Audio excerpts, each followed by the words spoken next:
Day 4, everybody. Welcome back. We are still doing Q&A. We're in the home stretch. I really wanted to test to see what a 5-video ultimate Q&A would do, and people would still watch it. And people seem to be enjoying it. I think it's because people just like the neat, creative questions. So, without further ado, we left off yesterday talking about financial weird things. Rudy, why'd you like finance? It was a good question. So we're going to start off with the very next question on that list. Rudy, what do you think of social justice warriors and postmodernism? I don't know what postmodernism is. I know the social justice of the people on the internet that fight for certain beliefs or whatever. It's not for me because I don't waste time on the internet. I just don't care. I'm too busy, and I don't understand how a lot of people can spend hours on end on the internet just going and arguing with people. I just don't know where you get that kind of time. Rudy, Coke or Pepsi? Neither one. I try to stay away from soda. If I had to pick, I'm probably a Coca-Cola guy. But again, I really try to stay away from soda. So I may drink 1 can of soda a month. Rudy, what's your opinion about box mapping, card mapping, and stores that may manipulate which booster boxes they sell to try to hose the public and benefit themselves? I don't agree with that. I don't think I don't think box mapping and card mapping is too big of a thing anymore. Most stores who sell loose booster packs, if you're engaging in some shady, behavior, then that's just a bad store. Go somewhere. Losing my voice. Go somewhere else. As far as booster box mapping, I don't even agree with it anymore. I don't think it really goes on. I know there was a phase years ago where booster box mapping was a thing. I don't even think it's a thing anymore. Rudy, is Magic the Gathering actually dying, and how fast is it dying? I'm not going to use the word dying for Magic, but Magic is not growing. They are flat to slight. My guess would be around negative 10 to 15% right now. Maybe negative 20% based on distributor wholesale numbers on how much the product's flowing through the system. Magic is going at a negative rate. I don't know if it's a cyclical point in time or it's just a combination of 100 different things between card quality, how good the sets are, community, the money, the time of the year, economy. I don't know what's causing it. But I can tell you one thing. We're not on an uphill trend. We are already flat to negative trend right now. I don't think it's dying unless Wizards lets it die. Rudy, what do you think of the Robinhood trading and stock, bond, and now cryptocurrency trading app that allows you to trade for free? I actually know the guy in charge of that whole company. Baidu, I think his name was. We met him in GP Vegas. Really good guy. I think it's a revolutionary platform, and I do think they're going to continue to expand like crazy and take market share from the big boys, because the young generation is going to continue to drift towards people like that. I give it 2 thumbs up. Rudy, do you believe that the card frame changes that Wizards did on M15 was intended to be the start of a new format to replace Modern? Now, that's an interesting question. I know when they changed the card frame in M15, a lot of people were suspicious. They specifically said, we're going to make it a little bit, we're going to change the frame, make it thinner, and expand it out more because the cards are more complicated. I don't think that was the case. I think that was because they added that little security holo stamp. And I also think that, I think there could have been some intentions to change a format, and that would be like the cutoff. I'm not sure what the real reason is, but I definitely think there was some behind-the-scenes data and reasonings for that they did not tell the public, and to this day, the public is not fully aware of. I do agree with that completely. Rudy, what are the consequences of the Frontier format prematurely becoming a thing, but only briefly, and what do you think the plans will be moving forward? Frontier was a flash in the pan. A lot of people lost some money on it, buying into it, then the cards went back down. The Pauper thing seems to be a slightly more stronger phase now. Seems to have a little bit more legs to get some more traction. I still question the longevity of everything as far as the card prices spiking. There's always going to be people who play Frontier, maybe not very many. There's always going to be people who play Pauper. People have been playing that for years. But do I think it's as far as MTG finance and numbers? Again, people play that not for finance, but just be careful putting money into cards that are commons. Rudy, 2017 HasCon promo set. What do you think of those things? Are they investable? The 2017 HasCon set, I remember I got like one of them from the website. I remember when they sent out that message. I think I paid $35 for it, shipped or something like that. I still have it on display. I think it's like $130 now. Do I think it's going to go higher than $130? Probably not. Usually, kind of items like that kind of have a spike and adjust to what the supply and demand is, and they kind of become flatlined. So moving forward, do I think it's going to slowly grow more? No, I don't think it's really investable. If you sell it today versus next year, I think you're going to get the same amount of money. Rudy, how do you calculate your total percentage of female viewers? I don't calculate it. YouTube. If you have a YouTube channel, when you log into the analytics, it tells you male, female, age, demographics, where in the world, what country. It gives you a lot of that stuff automatically. So I use their numbers. Rudy, have you tried playing Weiss Schwarz? I have not. I've seen it, but I have not personally played. Rudy, what would you guess the total market cap of all Magic the Gathering cards are in existence? Holy shit. Holy smokes. It's probably pretty massive. I would say the market cap's, oh my god, 500 million, a billion, 2 billion? I'm not sure. It's pretty crazy. Rudy, what are your thoughts on the human health culture, and are you trying to stay healthy? I do try to stay healthy. I eat a lot of Mexican food because it doesn't bother me, my stomach or anything for some reason. I like the lettuce, tomatoes, the fresh foods like that. I try to stay away from a lot of the grease. I can't really eat a lot of fried food, like fried chicken or breading things. It kind of just makes me a little, ugh. You know, it kind of makes me not want to work and groggy, and it makes my stomach feel kind of, ugh. You know, so I mean, I don't get sick from it, but I just not, every once in a while, like anybody else, I splurge. I try to stay away from, I drink almost all water, milk and orange juice kind of thing. I'm a pretty basic dude. Rudy, do you prefer chicken, beef, or pork for your tacos? I like steak and beef, honestly. Sometimes chicken. Pork, I always have to have a barbecue, not tacos. It weirds me out. Rudy, what's your favorite Pornhub.com pornography category? I swear, everybody always likes, how many of you guys are porn obsessed? There really is something with this Magic community and pornography. There really is something with that. The answer to that is probably just going to be basic amateur stuff. I told you in the other video, and I think yesterday or the day before, I like realistic, real people. I don't like 20 plastic surgeries, women that don't look natural and real. Not a fan of that. So I would say just probably amateur, just real stuff. I don't know what category that would be. Just amateur, right? Isn't that a category? Rudy, is there a way you can include Canada in your Patreon? I love to, but it's not up to me. And with the volume of boxes I sell, I can guarantee you if Wizards found that I was breaking their rule, they would love to come after me. And it's up to Wizards because they won't let you ship outside the borders, and they have the ability to track the serial numbers. So there's nothing I can do. It's up to them, not me. Rudy, what did your wife say when she caught you whacking off to Sarah Angel? She was obsessed because she was very angry and upset about it because I didn't let her watch. You didn't see that answer coming, did you? Rudy, if you had one night with absolutely no consequences in your life, what would you do? Good Lord, what wouldn't I do? I don't even want to touch that question. That's a dangerous question. Rudy, there are 36 alpha cards no longer available on TCG Player, and more are being bought out daily. Are you in on this action? A little bit, but overall, I'm not just going down TCG Player wiping out every alpha beta card. I think a lot of the cards in TCG Player are just stores just throw them up there for crazy prices, and I'm just not willing to pay them. So, not really. No. Rudy, do you think... why do you think most women are not interested in Magic the Gathering as men? Probably simple genetics. I think women are attracted to different type of hobbies and kind of different type of things. Obviously, there's always going to be outsiders and exceptions to Bollinger Bands and averages, but overall, I just think most women prefer different hobbies. I don't really think there's anything crazy about it. I think men are very materialistic, more of the rawr, I want to have a faster, better car than you, so we're going to race. They're more competitive. They just have that rawr, rough caveman crap. I think women are more, they're just wired differently. I don't think there's really anything major to it. It's not really a big deal. Rudy, what do you think about the rivalry between Jeremy and the Professor and Wedge and all that? I swear I've mentioned this in like every one of the videos. Again, I know there's a deep history between all of them, even way before I came around, years before I was even a YouTube channel, and it's been going on for years.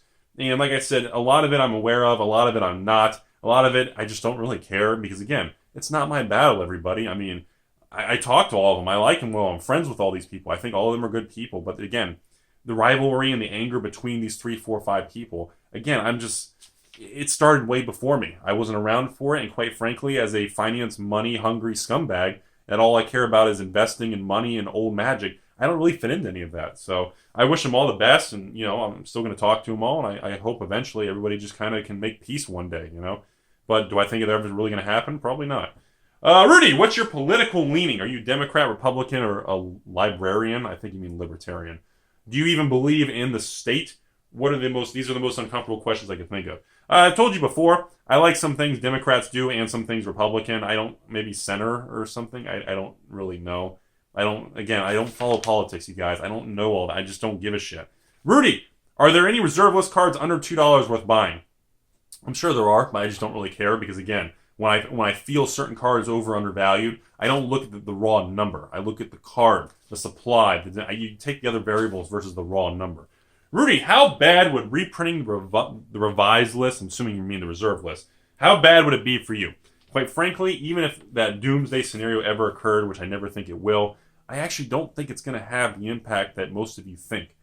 Let me just put a simple suggestion for you guys. They reprinted Black Lotus, okay? Let's say they reprinted Black Lotuses tomorrow morning. Well, everybody who has Alpha, Beta, Unlimited Black Lotuses, I mean, if you have a $5,000 or a $10,000 or $20,000 Black Lotus, and they reprinted millions of them, but of course they're newer versions, you can tell the difference and all that. If all the originals started tanking down from $20,000 for an Alpha Lotus to $100, first of all, I don't think anybody who owns it would sell it for $100. I wouldn't sell mine, and anybody dumb enough to sell because it collapsed would probably just people like me would step in and buy them. Because there's such a few amount of Alpha Beta Lotuses, if the price collapsed to some stupid price, A, I don't think most people would sell. B, the people who did sell, other hoarders, investors, and collectors come along and just buy out the market. So I don't agree with that mentality. I just don't think it's really going to work. Rudy, assuming Wizards of the Coast collapses under the weight of class action lawsuits, what do you think will happen to the sealed and single market price? Again, I said it before, just like comic books, trading cards, Pokemon, graded coins, currency, everything, if new stuff collapses, originals will always maintain because they're in a different category. Rudy, what is future Rudy going to regret not doing that current Rudy is in the process of? These questions are bizarre as shit. You people are weird. I have a million regrets, man. The biggest thing I'd probably regret is probably not taking chances and being too shy when I was younger and not kind of really going for a lot of opportunities because I'm nervous. That fear, that anxiety that holds you back. You kind of sit there and you go, I want to do that, but I'm nervous. What if I go ask that chick out? What if I go over there and talk to that woman? What if I go over there and see if that guy will work with me? What if I hire that person? I hate that anxiety, and you kind of say, oh man, and then you don't do it. And then the rest of your life you go by and you wonder, what would have happened if I did? And whenever I get in those situations, I stop and I think about that. And I say to myself, okay, Rudy, when you leave this night, if you never talk to that guy or girl, and are you going to regret it and think about it tomorrow? And is that going to bother you? Or would you rather go over there and 5 minutes later, you feel embarrassed, it's over with, you walk away? Or that's the only downside risk you have, and everything else is upside. When you look at things like that, it's a lot easier to make the right decision. Rudy, as an American, I'm not American. What is your thought on Edward Snowden? That was the guy who did the WikiLeaks stuff, or I don't know much about the guy. Sorry. Again, he was the guy who released the spying stuff or something.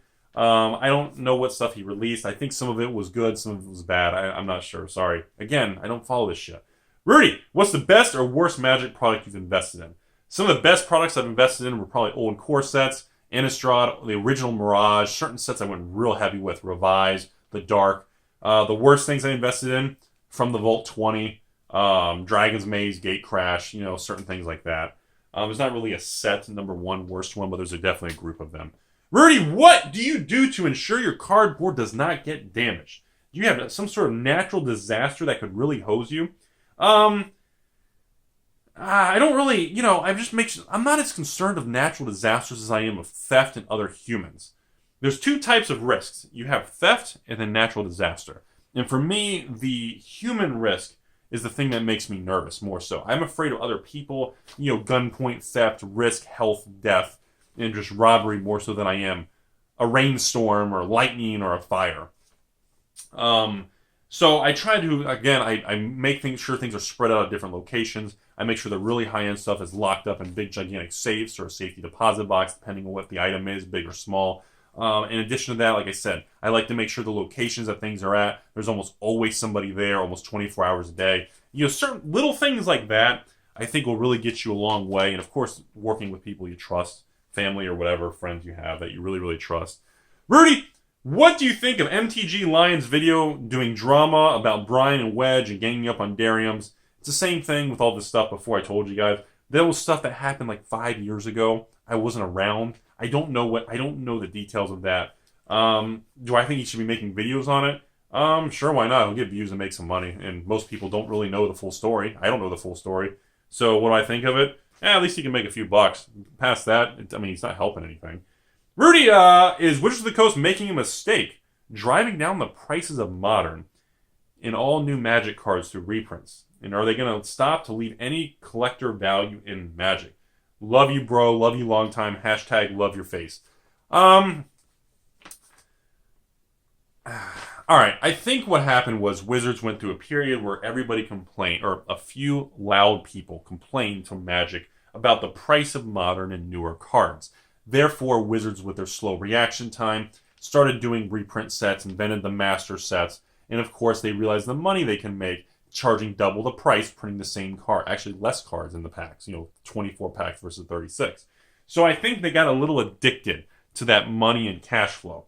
I think they realize that nothing is indefinite and that there definitely is a finite amount of reprint that the market can take. I think Wizards is now realizing that, and they're going to start slowing down the reprints. I think you're going to start seeing a throttle back if we haven't already started seeing that. I think after Masters 25, word on the street is, which if you're still watching this video on day 4, I have some inside information that rumor is that they're going to be scrapping the next few Master sets and taking a break. Not confirmed yet. I'm probably going to do a separate video on it. In addition to that, look at the Unstable. I just found out Unstable reprint, or print run number 2. They really cut it real low to play cautious. So I think they're going to start adjusting because, again, they're slow to react, everybody. They have a very slow reaction time. Rudy, what are your thoughts on cryptocurrency? I love it. I think it's a very fascinating, amazing new revolution, but I also hate it at the same time because there's going to be a lot of risk, Ponzi schemes, and dangerous things, and people are going to be taken advantage of. You need to tread with caution because it's a brand new technology. I mean, you've got to let this stuff play out. I don't know who's going to become the billionaire, trillionaire, and who's going to fail and lose everything. I expect Ponzi schemes, fake cryptocurrencies that are all scams to pretty much come out and happen. So, it's too new. It's brand new technology. We don't know where it's going to lead. Rudy, did you go to college? What did you go to college for? And what's your opinion on going to college? Yes, I went to business school. My degree was corporate finance in business school. I actually had a good time. My only regret in college is I didn't get involved as much as I should have because I was too busy working and hustling on the side and eBay and Magic. And I should have put more fun and done more things in college instead of just looking at it as a straight business thing. What is my opinion on college? Ooh, that's a dangerous one. My opinion on college is that it's good for some people, but the way society says we need to take student loans and everybody has to go to college to be successful is a line of bullshit. Your success level is slightly the probability of success is slightly increased from going to college, but overall, I do not believe college and success are correlated very much. A little bit, yes. You increase probability. That's all you're doing. Rudy, if Wizards of the Coast keeps on going to Pound Town and reprinting, do you eventually create... Wait. Do you think... Oh, this is interesting. Do you think Wizards is eventually going to create another card type? Like Planeswalkers or vehicles to spice things up? Do you think there's going to be a new type? And will that be a sign of failure? I do not think a new type will be a sign of failure. I think that just shows creativity and they want to keep expanding outside the box, which is a healthy, good thing, if implemented and done safely and correctly. Do I think they're going to make a new card type eventually? Yes. Change is inevitable. The only thing that's certain is uncertainty. There will be new card types. Do I think it's a sign of failure? No. I think it's a sign of them trying to keep it fresh and evolving. I think failure is... I don't think that's a sign, no. Rudy, I noticed a while back ago you showed off a copy of Secret of Evermore in one of your episodes. Can you name drop something only a true fan of Secret of Evermore would know about? I want to bond with you on a deep level, you creepy SOB. Okay. My favorite part of Secret of Evermore when I was a kid was there was a part in the game where you had to get a bunch of ingredients, and there was like this big bazaar, and like a big trade show, flea market bazaar in the game. And there were certain items and trades you had to do at that point in the game because there were certain ingredients. I forgot the name of it. There were certain ingredients if you didn't get in that part of the video game, once you progress past it, you can never get it again. So I spent a lot of time as a kid with the study guide and the strategy guide, really trying to make sure I traded for all the right ingredients and materials in the bazaar and the market of Secret of Evermore. All right. We're still going, psychos. You often say they don't make art like they used to looking at your old cards. What is the difference between old Magic art and new Magic art? Okay, come on, look at the old cards. I don't really have a... I mean, the old Magic art felt real. It felt raw. It felt uncomfortable. They pushed the limits. They had artists say, hey, paint some stuff that's inappropriate. Do some pentagrams. Look at Invoke Prejudice. Do some things that aren't right, that are bad. Do evil things. Because it made you look at the card now and you go, whoa. It makes you uncomfortable. It gives you that reaction. I like a reaction. Rudy, what's your ethnic background? My friends and I have a bet going of your background. I don't... Ethnic background, like religion or something? I'm not really religious. As far as ethnic background, I'm like a mix of a bunch of things. I think like my mom's side of the family is like English and like a little bit of Swedish and British or something. And I think my dad's side is like, I want to say more English also. And then I also think like there's a chunk of like Egyptian and something else. And of course 80% Asian because I'm smart. Do I look Asian?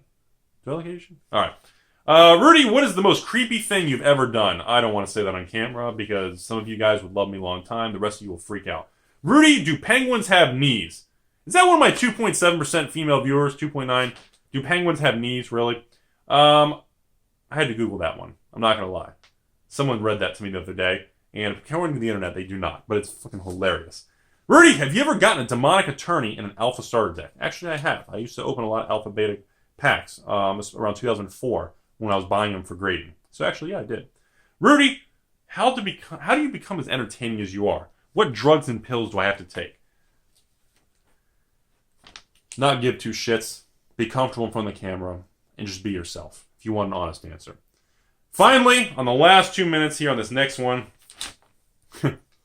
Rudy, tell me about the girl next door you mentioned a year ago and you never brought it up again.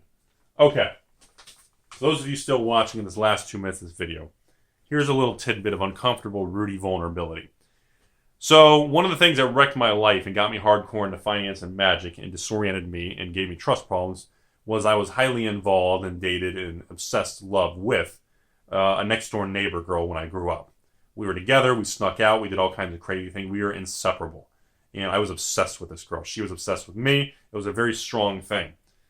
And it went south after so many years because she got obsessed with police-related things, going with ride-alongs and wanted to work for the police department, all these weird little things. So what ended up happening is eventually this individual, that she ended up leaving me for somebody double my age. You know, keep in mind, she's like 18 at the time. So she left me for someone who was like 40 years old. And I believe to this day they are still married and have kids and all this stuff. And he's probably like 50 or 60 by now. Gross, I know, right? In addition to that, the person that she went with who was double their age, not only that, the guy had kids her age. So, you know, and it wrecked me for a long time. So it's a good way to leave today's video. So, but you know what? Looking back at it, it's probably the best thing that ever happened to me.